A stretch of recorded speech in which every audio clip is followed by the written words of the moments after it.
Where they are. That's what happens. What's up, fellas? After 7 years, you guys are back. Gravy, what up? How you guys feel about that? Great. We never Fantastic. left. We've been here all the time. Every time you eat a Happy Meal, think of us. Fries and milkshake. But sometimes the ice cream machine ain't working. In the summertime, you know, it's the worst time you can't get a shake. Leave your milk out so it gets curdy if the. No dairy products at all. They just That's a nice no deal. love for shake. I like a lot of people always tell me like, oh, your shake is pistachio flavored because the one time he shot stuff out it was green, but I'm like, no. He's rotten vanilla. Sour, that would make much more sense to me because He's spoiled. He's just pistachio, spoiled. that's like too fancy of a flavor. That's like, I don't know what fancy guys get pistachio milkshake. Rotten vanilla. Old, sour, disgusting. A shot of Jim Beam. It's a shot of Jim Exactly, Beam. one of them weird, How did you guys come up with the creating the voices for Frylock and Master Shake? I mean, listen to us speak. Well, This is just actually, our yeah, voice. that's just Shake. That's it. We're just lazy. You have a unique voice yourself, sir. Thank you. We just You have a just deep talk voice over louder And than our do speaking a voice. podcast and then dabble in voiceover. Sweet.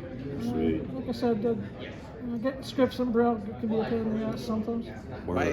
My friend who Dave asked her about somebody from Master Shake, like they were looking at all these different voices, but there were all these guys in Atlanta. I lived here, but they couldn't find what they wanted. Like he said, like the closest they found was some guy was doing like a Christopher Walken. And that was like the closest. And then my friend called my friend because she lived in New York. She goes, "You know anybody up there has like a weird voice? Like we're trying to find this guy." And she said, "What's he supposed to sound like?" And then Dave said, "He should sound like his mouth writes checks, his body can't cash." She goes, "Oh, call my friend Dana. That's exactly what he sounds like." It's a shot in the dark. Oh, they did. I was like, yeah, right. Great. Fantastic. I auditioned in the break room on my day job in the late 90s for Say Frylock. word. Once upon a time, kids, there was this thing called fax machines. It would make this really weird noise. All these ones and zeros would come over the paper and form letters and numbers. So I'm in the break room in my day job. I had the job that I was the guy who used to call your house in the 90s and you would hang up on me because you're having dinner to try to get you to do a survey about your local cable Let's provider. role That play. was you? Do you think in 10 years that everyone will have a cell phone? Somewhat likely, not all likely, very likely. Oh, I'm hanging up on you. I'm the one who always takes the survey. I get paid by the hour, so it wasn't like telemarketing where, you know, you had to get that commission. But so it helped out with doing voiceover, man, because I was reading scripts from a dumb terminal. I always had fun with it because I changed my name on every call. This is Lucas Hunter. I'm calling from the market research firm, blah, blah, blah. By the end of the call, I'm somebody else. I'm Thomas Simmons. You said your name was Lucas Hunt at the beginning. Yeah, I got you. Ah, you got me. He's like, "No, I got you." But bitch." I got your information. Ah. But no, so that's, I didn't know what Frylock looked like. I just had the description of his moral fiber. I remember Matt showed me, they came out to Las Vegas where I was doing a show out there, and he showed me a picture of their cup. And all it did was like, it was black and white, just spin around. And he's like, "This is your character." I'm like, what the hell is that? You like, a kid draw this or something? Like, what? So I was so baffled by what it was. Never, did you ever think it would be, have done it for this long? No earthly idea. I mean, I've done cartoons that are in theory by like the greatest animators and amazingest writers, and they last for like 4 seconds. But this, something about this, which is always, I mean, I think the same for you. No matter what we do, this is always like, we can't deny, this is like our home. This is like our family. You know what I mean? Like you can never deny it will always be, it's like your first love. Loyalty will always be with Aqua Team because it's anything else we've done, it's been because of How this. excited were you guys when you got the call that they wanted to start? I almost fell out my chair. I mean, we were like, what took you so long? What the hell are you waiting for? Here? Let's go. Yeah, we were ready. These characters are never gonna leave us. I mean, the thing is, that's why they're good, because I remember some guy telling me, like, a good show is about characters that it doesn't matter what they're doing. You want to watch it, like whether they're working at the amusement park or they're captains of a tugboat. Like it doesn't matter because you're watching for the characters, not like some of these that are like, well, it's a post-apocalyptic world and the rules of the gourmands versus the zooblots. And like, all right, we lost me. I don't know about any of this shit. It's like SpongeBob. Why SpongeBob is great. Whatever he does, you want to see him. You know what he is. So like, what's he in this situation? That's them. I mean, they've been in pretty much every situation. They've been in a nuclear apocalypse. They've been haunted by onions, and They've been kidnapped by their landlord. there you go. Trapped in the spider's and web all in the every Mojave time Desert. they fail, they're idiots, and you're not an idiot, but you're an idiot by proxy because you choose to hang out with two idiots. And then poor Carl. Yeah, He's just he's also foible an of idiot. everything. I mean, who else could have their body made entirely out of eyeballs? Yeah, not by choice though. You know. No, nothing happens by Yeah. choice with Carl. Do you guys have over the 20 years of doing these characters, do you guys have a favorite episode or a moment in the series that stands out for you? Oh, I have a favorite episode. Super Birthday Snake. that's Levi so wants a pet, and the snake interesting you comes, like takes the that shake. one. Not I that love don't that like one. it. Frylock gets all pimped out and calls over and comes. It's not that I don't like it. I Go just to think put of a all cigarette the out in your damn eye. Oh, you like it because he's a pimp. Kills everybody. Yeah, I love it. If he gets laid, finally, man. One other chick he tried to get with, he killed the guy and got his body parts. She wasn't hot or nothing, you know.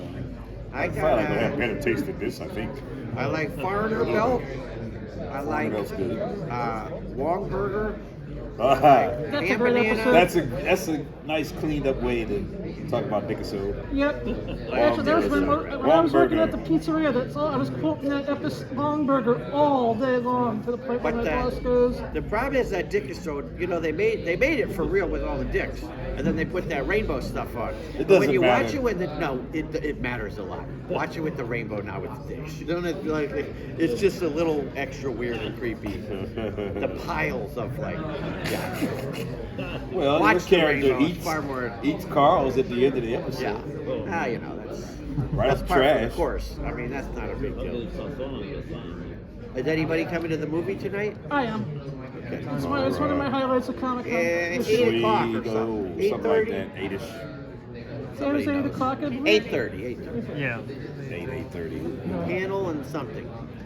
This character has obviously mean a lot to both of you, but it's been 7 years. Did you ever think, okay, we'll always have the episodes that we've done, but we turn a page now and I don't think we're ever coming back? Or? I mean, I kind of, I think our show is always so cheap and cheap to make. I feel like, I always kind of feel like they'll bring it back at some point. Like, it's just too easy. They get, you know, and like Matt and Dave have always said, like, there is no scenario they could imagine that they would not want to keep doing it and keep writing scripts. And it's very, you know, it's not that it's easy, but it's like pretty easy for them to do it. You know, it's not like this pulling their hair out, kind of racking It's their easier brain. now because we actually have Yeah. a fan base. People get it. You know, they didn't get it when they first saw it. We barely got it ourselves. But that's the beauty of Mike Lazo. He would take these guys like, okay, I like you. I think you're interesting. So what's your show? Like, I'm gonna make it called Sealand with you. Like, all right, I trust those guys. What's your thing? Like, they're weird fucking fast food kids. All right, fine, go. And just keep them on for years, and then all of a sudden people started getting it. And me, you know, I mean, that Adult Swim would not exist had it not been for Mike Lazo. And I think it's like a perfect storm of when it happened. It couldn't have happened any other time. And, you know, obviously now it's like the next stage of it is, well, what's after Rick and Morty? And like the corporate overlord people are like, everything can be like Rick and Morty now, right? You can have 1,000 successes. Like, no. Not like, I mean, are there 1,000 Simpsons? No. If they're right. It's like, you gotta, Adult Swim is amazing because it's filled with all these weird things that would not be allowed to be made anywhere else. But there was the great thing about it is that like somebody did fucking make it. Like that's half the joke. Like this is on television. A cup and a French fry floating around fighting a werewolf. Like who the fuck would do this? That's like half the appeal of it. That you got these crazy shows that would never be able to be made anywhere else. But they have a place, and that's what makes it like this special thing that wouldn't have. And other people try it, like they tried that thing on Fox, that ADHD or whatever, that basically tanked because you can't just you can't repeat it. It took a long time of getting these and I know half the people that did stuff on ADHD did stuff on Adult Swim, but for whatever reason, like wasn't the same. They're like because these other networks and stuff, they want to do it, but they want to put their fingers in it, and like you can't put your fingers in it. If you get a guy who's an amazing artist with a great idea, you gotta just let him do it. You have to either trust him or don't trust him. Now, all right, you tell them certain things, like, man, I think this should be a little bit more like, okay, that's one thing. But when they're like, and you know, our research, fuck your research, because your research is not telling you what this stuff is. The research is telling you how many people are going to watch 2.5 Men, you know, or Jeopardy, what the best host of Jeopardy should be or something. Not what weird, cool underground cartoons are going to be popular with stoners in their you know, 8. Stoners in college trying to fall asleep. He would be a great host. Shake, not so much. He could do that one that's like American Ninja or whatever that shit is, but just like shooting them with the foam gun and knock them off to what's that thing called? American Warriors? Yeah, American Warriors. Yeah. Wipeout. Wipeout. There you go. Yeah, right. Yeah, that's what he would do. We could volunteer our services to do the announcing on a weird crossover. I would actually pay to see that. You know what? We'll just do it and put it on YouTube. We'll legally record our voices over it. That'll work. That'll do. What was I going to say? I can't remember now. I lost my track of thought. Too much cheese. Well, They say cheese causes Alzheimer's. what? Come on. Look it up. Who said that? Really? Let me guess. You forgot. They, them, those Yeah, people. and the cheese. I'll tell you who doesn't The say cheese it. The dairy aficionado. council doesn't say that. Yeah, I mean, No, look at I think I'm all right because I eat a lot of cheese, but it's not nacho cheese, which is not Nacho actual cheese. That's like fake shit. That's like, Would a Frylock and Shake try the one-chip challenge? what is it? Like a super Oh, hot the super potato? hot It's a super hot nacho potato chip or nacho something like chip that. it's supposed to knock you on your ass. Why, you got some chips? You mean the one chip challenge? Try that shit is not. You tried You it? tried it? You see you in the bathroom right away? Is it that hot? It's because of Latinos, I mean, I like the spice, man. Those peppers in it and stuff like that. My friend is Cuban. He's like, you gotta remember, like Cubans, we're not spicy. We're spicy like this. Yes. Not spicy like this. No. He's like, keep it away. I'm like, all right. He thinks like ketchup is like salsa, like too spicy.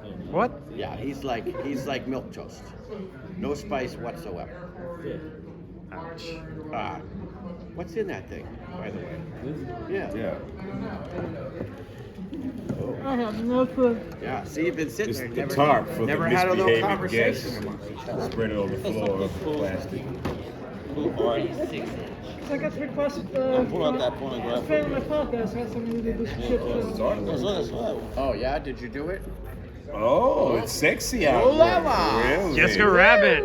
Nice. Pretty nice. And they tell me I can't talk about boobs. And Yeah, what well, does you he can. show us? Boobs. It's a lot of. It's not just. It's his boobs fault. out there. That's what he just does. Oh, it's more than boobs. But I didn't see any boobs. You didn't see any boobs? I got a Hold that blind, up but again. You're it's blind? like, Legally? Yeah, you Nope, can't see totally. it. He just Totally. wants a second view, that's all. They gotta have braille for him to know that. Wow. And is that like the peel on it, right? Yeah, it's good. So it doesn't get scratched. Yeah. That's pretty neat. Who's the artist? I don't know. Some spot downstairs. They what's call it him called? Plexi Tom. What's that Just spot there? Plexi. does everything on Can't plexiglass. even tell right now. It's pretty cool. I like that. Oh, bad. You guys don't have a chance to shop yet, man? Shop. We wanted a table, but we couldn't get We that. got a break after all this. We gotta go walk around. Now's the time to do it too, because it's still Thursday. It's not going to be like tomorrow and Oh yeah, Saturday. it's gonna be done. You guys won't be able to breathe. Yeah. Yeah, what, I remember last time we were here, they had like, I tried to get for my sister-in-law some Golden Girls figures, those like reanimated or whatever. Somebody's selling Golden Girl boxes. Yeah, but that's like all the garbage. They don't buy the boxes. Anybody here, don't buy the boxes. Unless you want like, knockoff socks and whatever. Like, has anybody gotten one of those and opened one? Like, wow, this is amazing. Not this once. is worth $45. Mystery box. Not Yeah, fucking mystery. once. The mystery is why they're sold. I mean, I know why the people sell them. And they went to box. I mean, it's fun. It's like gambling. It's like geek gambling. Like, you're not gonna buy lottery tickets, but I'll buy the Rick and Morty box and see if I get anything in I'm there. gonna say we're gonna come to a close. Whoa, the hammer.